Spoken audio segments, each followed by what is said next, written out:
Megawati melihat Jawa Tengah itu adalah simbol, flag terakhir PDIP. Kalau PDIP bisa tembus di sana, maka sesungguhnya tidak ada lagi kewibawaan dan kekuatan PDIP dan Megawati. Kalau Jakarta menang, itu karena faktor tambahannya di faktor Anies, bukan faktor Megawati. Memang berhasil menang di Jakarta, tapi jangan lupa kemenangan di Jakarta sedikit banyak karena Anies mengendorse ya. Jangan dilemahkan Anies, tetapi bukan satu-satunya pastinya. Let's say mungkin kemenangan sebelumnya, katakanlah kekalahan sebelumnya, tetapi Anies berhasil mendongkrak. Di tempat lain agak susah. Kenapa? Pertama, tidak ada faktor Anies. Kedua, Parcok lebih gampang bermain.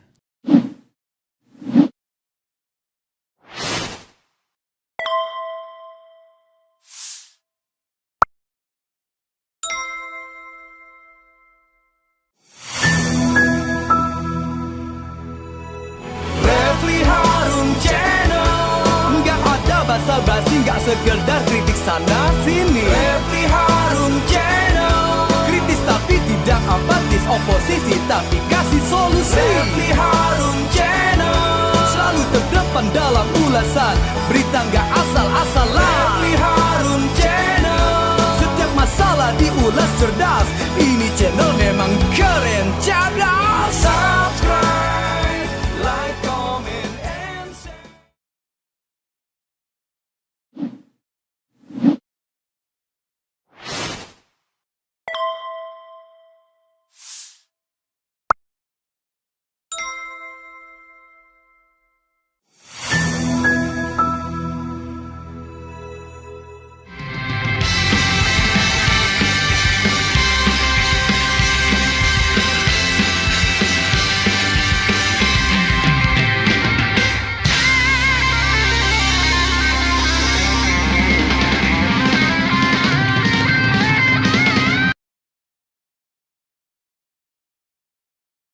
Assalamualaikum warahmatullahi wabarakatuh. Salam damai sejahtera untuk kita semua. Shalom. Om Swastiastu, Namo Buddhaya. Salam kebajikan, Rahayu. Marilah terlebih dahulu kita petikkan salam nasional kita. Salam Pancasila. Merdeka! Merdeka! Merdeka! Saudara-saudara, seluruh rakyat Indonesia yang saya cintai dan banggakan. Pada hari ini seluruh rakyat Indonesia telah berpartisipasi memberikan suaranya pada pilkada. Pilkada cermin peradaban bangsa. Dalam pilkada ini saya selalu menyerukan bahwa suara rakyat adalah suara Tuhan. Vox Populi, Vox Dei. Ungkapan bijak ini menegaskan betapa berbahayanya sekiranya pemilu hanya dijadikan alat kekuasaan. Saudara-saudara sekalian, Indonesia merdeka mengandung semangat pembebasan dari berbagai bentuk penjajahan. Dengan merdeka, rakyat Indonesia memiliki kedaulatan untuk berserikat, berkumpul, dan menyampaikan pendapatnya secara bebas sesuai hati nuraninya. Amanat inilah yang saya jalankan pada saat Pilpres 2004 yang dikenal sebagai pemilu yang paling demokratis tanpa campur tangan kekuasaan.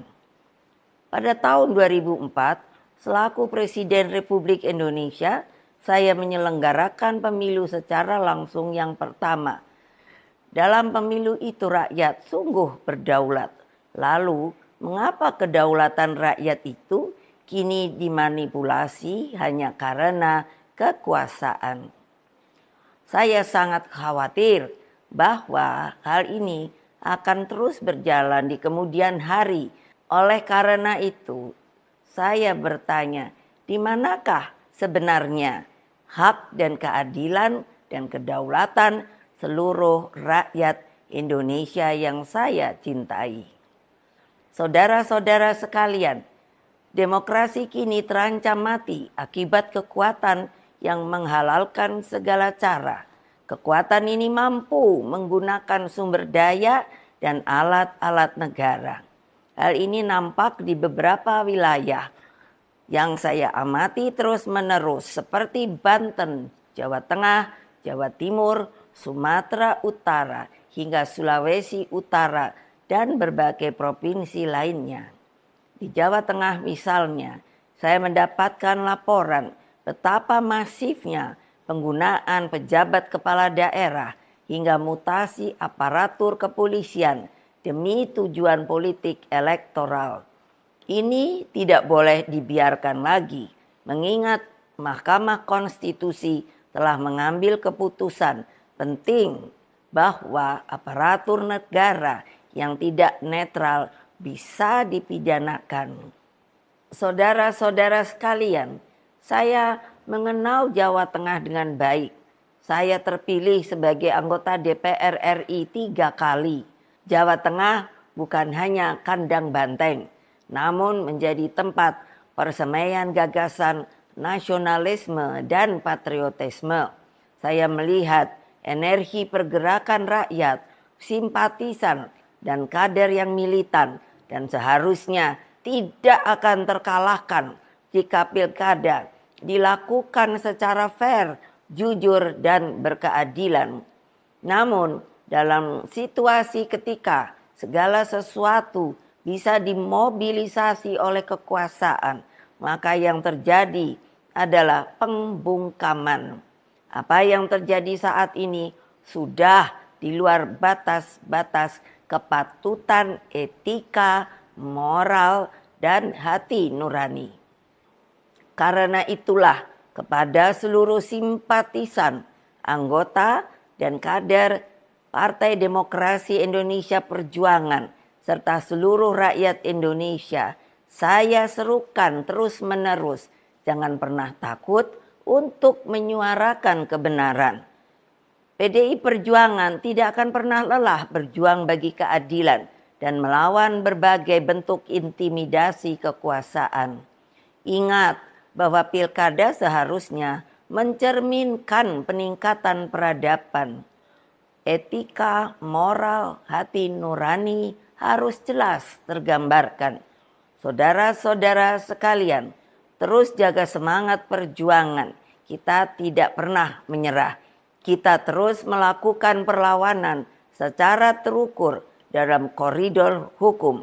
Meskipun kita tahu sekarang ini hukum semakin dibuat jauh dari keadilan. Berkaitan dengan hal tersebut, pertama, jaga dan amankan setiap suara rakyat dengan sebaik-baiknya. Kedua, kumpulkan setiap bukti intimidasi aparatur negara, terutama juga money politics, ketidaknetralan pejabat kepala daerah, dan juga tekanan yang diberikan kepada kepala desa. Ketiga, kumpulkan berbagai bukti yang menunjukkan mobilisasi bansos yang dilakukan secara masif dan praktik-praktik sekali lagi money politics yang terjadi. Keempat, kumpulkan berbagai fakta penghadangan seperti yang terjadi di daerah Banten yang menyebabkan ketidakadilan. Kelima, terus galang kekuatan rakyat agar berani menyuarakan kebenaran. Wassalamualaikum warahmatullahi wabarakatuh. Om Santi, Santi, Santi Om. Rahayu. Merdeka, merdeka, merdeka. Assalamualaikum warahmatullahi wabarakatuh. Sobat RH sekalian, jumpa lagi kita di channel yang keren ini. Keren cadas. Ya sobat RH sekalian, ini ada pernyataan dari Megawati yang kecewa. Tadi sih kita sudah dengarkan pidatonya ya. Dan ini beritanya kompas.id, kecewa dengan Pilkada 2024. Ini pernyataan lengkap Ketum PDIP Megawati Soekarno Putri. Kemudian surat terbuka Megawati terkait Pilkada serentak. Lalu ada juga Airin Adekala di quick count Pilkada Banten, PDIP cium anomali. Exit poll Litbang Kompas, Jokowi Prabowo efek kunci kemenangan Lutfi Taj Yassin. Kemudian paslon di endorse Jokowi jebol kandang banteng di Jateng dan Solo. Lutfi Taj Yassin unggul. Coba kita bacakan ini ya. Ini bagi Megawati prestisius tentunya. Paslon di endorse Jokowi jebol kandang banteng di Jateng dan Solo. Lutfi Taj Yassin dan Respati Astrid unggul. Oke. Radarsolo.com, pasangan calon paslon gubernur, wakil gubernur Jateng serta paslon wali kota, wakil wali kota Solo yang di endorse Presiden ke-7 Joko Widodo Jokowi kuasai perolehan suara hingga lebih dari 50%. Pada Pilkada Solo 2024 berdasarkan data real count Bawaslu hingga pukul 17.45 WIB, paslon nomor urut 2 Respati Ardi Astrid Widayani unggul dari paslon nomor urut 01 Teguh Prakosa Bambang Gage Nugroho. Respati Ardi memperoleh 137.753 suara atau 60,26% dari total 72,55% suara yang telah masuk. Sementara itu paslon dari PDIP Teguh Bambang Gage memperoleh 334 suara atau 39,74%. Sementara itu di Pilkada Jateng 2024 sejumlah lembaga survei telah merilis hasil quick count atau hitung cepat. Quick count versi lembaga survei menunjukkan hasil yang hampir serupa, di mana paslon nomor urut 2 Ahmad Lutfi Taj Yassin telah memperoleh suara di atas 50%. Seperti hasil hitung cepat Carta Politika hingga pukul 18.52 WIB, dengan jumlah data yang masuk 99,99%, paslon Lutfi Taj Yassin memperoleh suara 58,44%. Sedangkan paslon nomor urut 01 Andika Perkasa Hendrar Prihadi Hendi raih suara 41,56%. Hasil tak jauh berbeda juga telah dirilis lembaga survei Indikator. Dengan data masuk sebesar 99,67%, perolehan suara paslon Lutfi Taj Yassin sebesar 58,30%. Angka 58 ini angka yang magis kelihatannya ya. Sementara paslon Andika Hendi meraup 41,70%. 58 angkanya Prabowo ini. Harus ada ujungnya 8 ya. Kemudian diketahui sebelumnya Jokowi sempat melakukan pertemuan dengan sejumlah paslon yang akan berlaga di Pilkada 2024, termasuk bertemu dengan paslon gubernur wakil gubernur Jateng Ahmad Lutfi Taj Yassin. Pertemuan Jokowi dengan paslon Taj Yassin beberapa hari pasca purna tugas dari jabatan presiden. Ketiganya bertemu di salah satu kedai kopi di Solo. Kemudian selain itu Jokowi dan Presiden Prabowo Subianto juga sempat bertemu dengan Lutfi Taj Yassin di Solo ya. Pada Minggu 3 Oktober, Jokowi juga beberapa kali melakukan pertemuan dengan paslon wali kota, wakil wali kota Solo Respati Ardi, Astrid Widayani, bahkan sang putra sulung Gibran Raka Buming Raka yang kini menjabat wakil presiden juga pernah menemani Respati Astrid belusukan di Solo. Pertemuan demi pertemuan itu memberi sinyal kuat atas dukungan atau endorsement Jokowi terhadap paslon tersebut. Saya kira kota Solo perlu pemimpin-pemimpin muda dalam mengantisipasi segala perubahan zaman. Bisa go internasional, bisa go global, bisa menjawab tantangan perubahan. Terang Jokowi saat bertemu dengan Respati Astrid beberapa waktu lalu. Begitu sobat era sekalian ya. Kemudian kalau kita lihat lagi misalnya exit poll Litbang Kompas, Jokowi Prabowo efek kunci kemenangan Lutfi Taj Yassin. Ini ditulis oleh Kompas ya.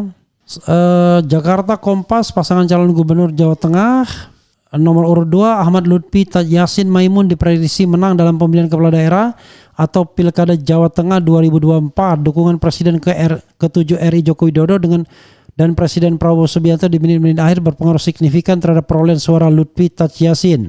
Berdasarkan hasil quick count Litbang Kompas, Pilkada Jateng, pasangan Lutfi Taj Yassin meraih suara 59,30%.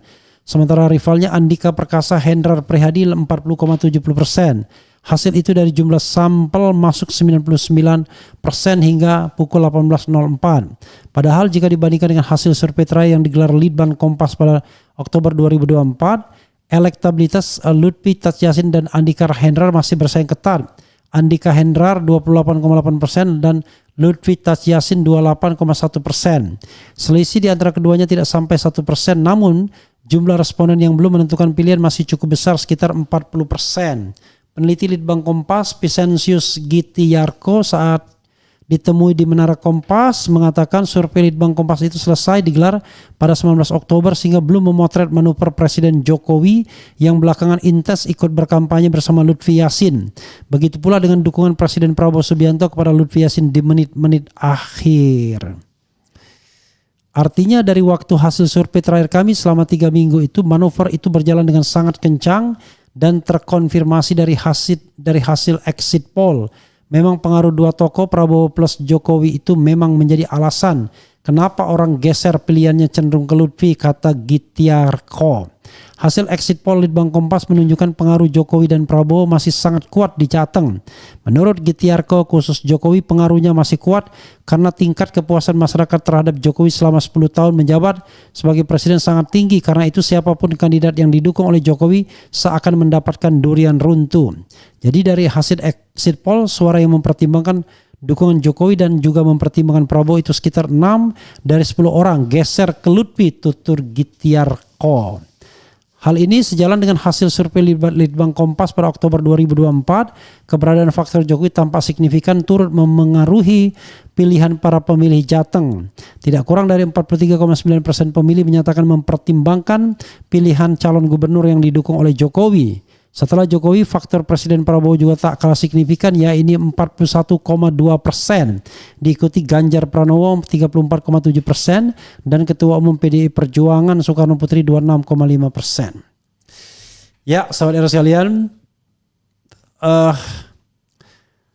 terlepas apakah ada kecurangan, ya, ada keterlibatan aparat dan lain sebagainya, ini juga alarm bagi Megawati dan PDIP bahwa hegemoni mereka di Jawa Tengah yang mereka sebut dengan kandang banteng sudah berakhir, ya.